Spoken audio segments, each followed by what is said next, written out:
the corruption of the fitrah through the distortion of gender roles. Allah said, وَلَيْسَ الذَّكَرُ كَالْأُنثَى. The male is not like the female. Today there is a war upon the fitrah, the innate disposition, as it relates to gender roles.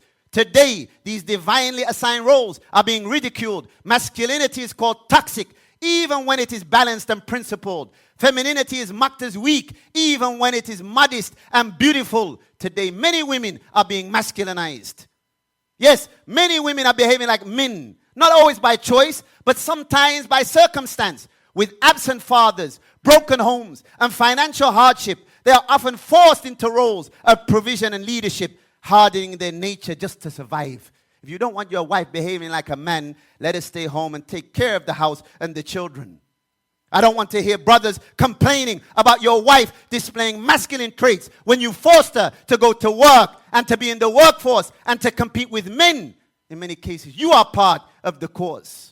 Likewise, sisters, you cannot complain about a weak or a passive husband if you constantly undermine his authority, reject his efforts to lead or speak to him with disrespect. If you choose to work and show respect to your male bosses, but come home and insult your husband, how do you expect to ever keep a good husband? That's why many of them, may Allah protect our sisters from that, they end up with deadbeats. Respect and leadership are not meant for the workplace alone, they begin at home. In the inner cities, these corrupt messages have led to fatherlessness and abandonment. Hyper-aggressive youth with no sense of direction. From what? Not knowing gender roles, no father, no mother. The mother wants to be in the club. The father's more interested in what he's wearing on his feet rather than his child's education. Brothers running around trying to take multiple wives and they can't even take one. You can't even provide for one and you're looking for a second. You haven't been married for longer than a year. And you're on your 70th marriage. And then you want to blame the sisters? Maybe the first time, maybe a case. Maybe the second, maybe the third.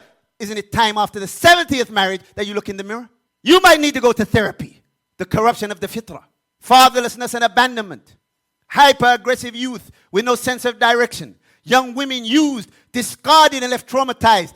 They look good, but traumatized. Being used and abused. Households with no structure, protection or mercy.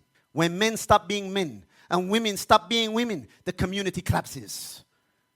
Ibn Abbas, he said that the Prophet sallallahu alayhi wa sallam, لعن رسول الله صلى الله عليه وسلم المتشبهين من الرجال بالنساء والمتشبهات من النساء بالرجال. The Messenger of Allah cursed the men who imitate the women and the women who imitate the men. Men walking around with earrings, nose rings, pocketbooks and everything else. Snap out of it just because a rapper's doing it.